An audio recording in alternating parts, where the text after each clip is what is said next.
எல்லோரும் சந்தோஷமாக இருக்கிறீங்களா? 2/10/2020 முரளி ரிவிஷன். இன்றைக்கி பாபா சொல்கிறார், இருக்கிறதுலே அனைவருக்கும் நன்மை செய்யக்கூடிய யுகம் இந்த புருஷோத்தம சங்கமயுகம். எப்போவுமே சங்கமயுகம்னாலே புருஷோத்தமன் சேர்த்து போடணும். ஏன்னா இதில் தான் சாதாரண கலியுக மனிதர்கள் மிக உயர்ந்த சத்தியுக தேவதைகளாக மாறுறோம். அப்படி மாற்றுறவர் சிவத்தந்தை. அவர் தான் உயர்ந்ததிலும் உயர்ந்தவர். அவருக்கு மட்டும்தான் ஸ்ரீ அப்படின்ற பட்டம் போடணும். ஆனால் இன்றைக்கி மனிதர்கள் பனாரஸ் யூனிவர்சிட்டியில் படிச்சுட்டு ஆளாளுக்கு ஸ்ரீ 108 ஜெகத்குருன்னு போட்டுக்கிறாங்க.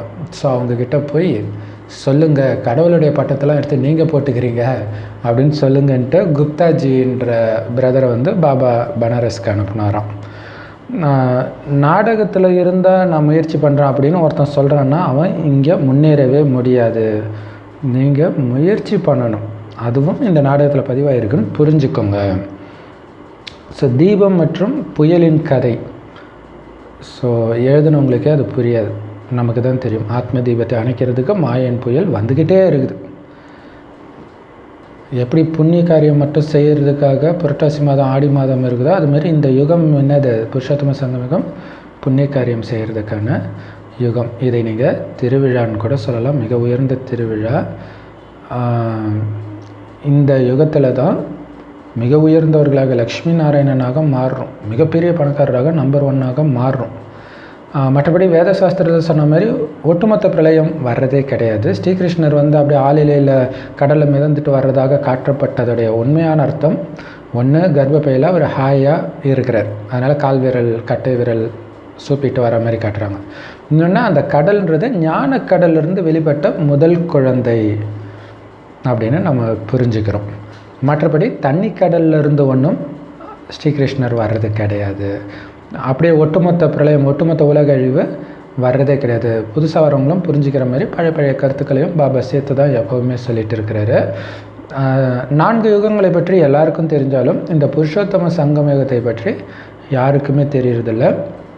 இங்கே தான் உயர்ந்ததிலும் உயர்ந்த சிவத்தந்தை நம்மளை உயர்ந்த லக்ஷ்மி நாராயணனாக மாற்றுறார். ஸோ அதற்கு நாம் இப்போ தான் முயற்சி பண்ணணும். இது ஒன்றும் ரொம்ப கஷ்டமான விஷயம் கிடையாது. ஏன்னா படிப்பறிவே இல்லாத தாய்மார்கள், வயதானவர்கள் எல்லோரும் புரிஞ்சுக்கிற மாதிரி ரொம்ப எளிமையாக தான் பாபா புரிய வைக்கிறார். மற்றபடி அகமதாபாத்தில் ஒரு துறவி சொன்னார், நான் எதுவுமே சாப்பிட்றதில்ல குடிக்கிறதில்ல அப்படின்ட்டு. அதனால் என்னத்தை அடைஞ்சேன்? அதனால் என்ன சொர்க்கத்துக்கு போயிட்டியா, அல்லது உனக்கு கஷ்டமெல்லாம் தீர்ந்துடுச்சா, அல்லது உலகத்துக்கு தான் நன்மையா? ஸோ அது மாயா, அது நமக்கு தேவை கிடையாது. இந்த ஞானத்தின் மூலமாக தான் நமக்கு நன்மை. மனிதர்கள் சங்கரையும் சிவனையும் ஒன்றுன்னு சொல்லி குழப்பி விட்டாங்க. அப்படி கிடையாது. சங்கருக்கு எந்த பார்ட்டும் கிடையாது. சிவன் பிரம்மா விஷ்ணுவுக்கு தான் பாகம் இருக்குது. அதுலேயும் பிரம்மா விஷ்ணுவுக்கு தான் முழுசாக 84 பிறவி பாகம் இருக்குது. சிவபாபாவுக்கு இந்த சங்கமயுகத்தோட சரி இப்போவே தன்னுடைய அனைத்து சொத்தையும் கொடுத்துட்டு பாபா வானப்பிரஸ்த நிலைக்கு போயிடுறார். இப்போ மற்றவர்கள் யாருமே பரந்தாமத்துக்கு போக முடியாது. ஏன்னா எல்லாருமே விகாரிகளாக இருக்கிறாங்க. ஸோ அந்த விகாரத்தை அழிக்கணும். இங்கே எல்லாருமே விகாரத்தின் மூலமாக தான் பிறக்கிறாங்க. ஆனால் லக்ஷ்மி நாராயணன் விகாரத்தின் மூலமாக பிறக்கலை.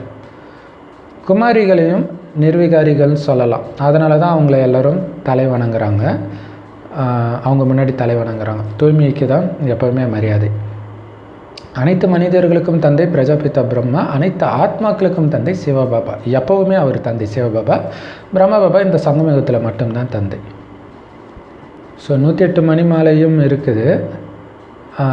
ஸோ அதுலேயும் கொஞ்சம் கூட தண்டனை அடையாமல் பாஸ் ஆனவங்க முதல் 8. அதனால தான் அவங்களுக்கு ரொம்ப மகிமை பூஜை பண்ணுறாங்க. மனிதர்கள் இப்போ கடவுளோடு சேர்ந்து நம்மளும் சேர்ந்து சேவை செய்கிறதுனால நமக்கும் சேர்த்து தான் பூஜை நடக்குது. அதுக்கு தான் ருத்ர யாகம் வளர்க்கும்போது பார்த்திங்கன்னா 108 சாலிகிராமம், 1000, 10,000, 50,000, 1,00,000 கூட வைக்கிறாங்க. அதுலேயும் நல்ல பணக்காரங்களாக இருந்தாங்கன்னா லட்ச சாலிகிராமத்தை உருவாக்குறாங்க. மொத்தத்தில் 16,108 மணி மாலை. அதுதான் சொர்க்கத்தில் சத்தியுக திரேதாயுகம் மொத்தமாக சேர்த்து ராஜாக்கள் இருக்கிறதுடைய எண்ணிக்கை. இந்த ஞானத்தை மக்களுக்கு புரிய வைக்கக்கூடிய சக்தி உங்களை தவிர வேறு யாருக்குமே கிடையாது. நீங்கள் தான் ஞானக்கடல்கிட்டேருந்து இந்த ஞானத்தை நேரடியாக பெறுறீங்க. மற்றபடி உள்ளுணர்வு மூலமாகலாம் அடையிறது கிடையாது. ஸோ பாபா மேலே நிச்சய புத்தி இருந்தும் அடிக்கடி பாபாவை மறந்துடுறீங்க. இந்த படிப்புடைய சாரமே என்னது? பாபாவை நினைக்கிறது தான். அதுக்கு முயற்சி தேவை. நினைவிலேயே இருந்து இருந்து கர்மாதீத்த நிலையை அடையணும். இந்த நினைவில் தான் மாயை தடையை ஏற்படுத்தும், படிப்பில் கிடையாது. மற்றபடி சங்கர் ஒன்றும் தன்னுடைய 3வது கண்ணை திறந்து உலகத்தை அழிக்கலை, சிவபாபாவும் அழிக்கலை. ஏன்னா தேவதையோ கடவுளோ இந்த மாதிரி பாவ காரியத்தை பண்ண மாட்டாங்க. ஒவ்வொரு ஆத்மாவுக்கும் அவங்கவுங்களுக்குன்ற ரதம், அதாவது உடல் இருக்குது. பாபாவுக்கு இல்லாத காரணத்தினால பிரம்மா உடலை எடுக்கிறார் கடனாக. அதனால தான் அவருடைய ஜென்மத்தை திவ்ய ஜென்மம் அப்படின்னு நம்ம சொல்கிறோம்.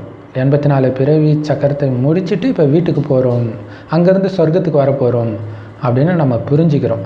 இந்த ஞானம் என்னால் சொல்ல முடியாது பாபா, எனக்கு படிப்பறிவு இல்லைன்னுலாம் சொல்ல முடியாது. வாய் சாப்பிட்ற வேலை செய்யுதுன்னா ஞானத்தையும் ஈஸியாக சொல்லுங்க. ஏன்னா பாபா ரொம்ப எளிமையாக்கி தானே புரிய வைக்கிறாரு. இப்போ வரைக்கும் பக்தி மார்க்கத்தில் கூட அனைவரின் துக்கத்தை நீக்கி சுகத்தை கொடுக்கக்கூடிய வள்ளலோ ஒரு சிவத்தந்தை தான். ஸோ ஒவ்வொரு ஆத்மாவும் அதனதன் பாகத்தை நடிக்கும். இப்போ இந்த சமயத்தில் நம்மளுடைய பாகம் என்ன?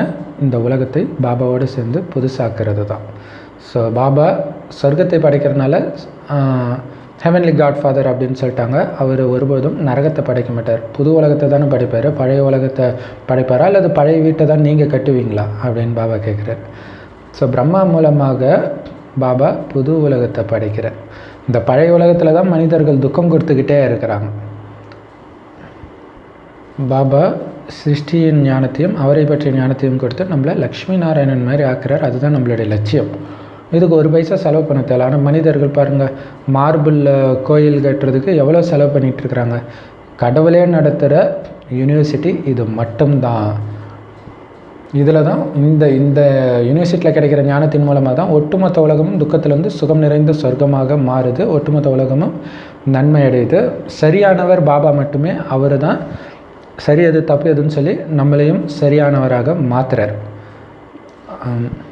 இந்த நாடகம் அனாதியாக நடந்துகிட்ருக்கு, எப்போவுமே பழசாகிறது இல்லை, எல்லாமே எப்போவுமே புத்தம் புதுசாக இருக்குது. இருந்தாலும் முந்தைய கல்பத்தில் நடந்ததே தான் அப்படியே நடந்துகிட்ருக்கு. நம்மளும் அழிவற்ற நடிகர்களாக இருக்கிறோம். நம்ம நடிக்கிறதுக்கு எவ்வளோ பெரிய மேடை பாருங்கள், இந்த உலக மேடை.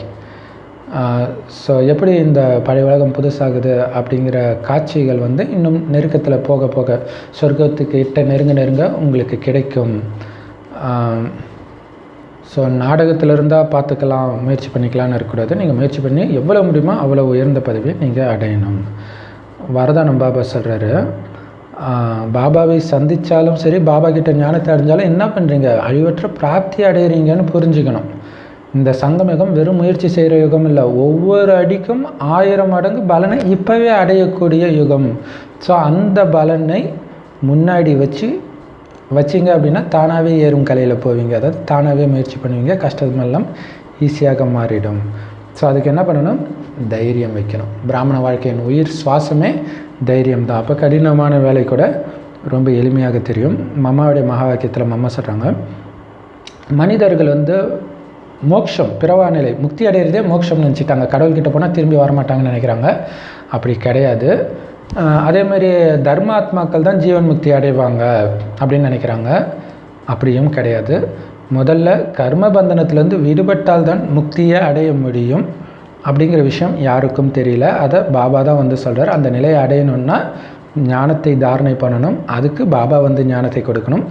ஒரே ஒரு தடவை சங்கமிகத்தில் தான் இந்த ஞானத்தை கொடுத்து அனைவருக்கும் ஜீவன் முக்தி கொடுக்குறாரே தவிர பல தடவை எல்லாம் ஒரு கல்பத்தில் அவர் அவதரிக்கிறது கிடையாது. ஓம் சாந்தி.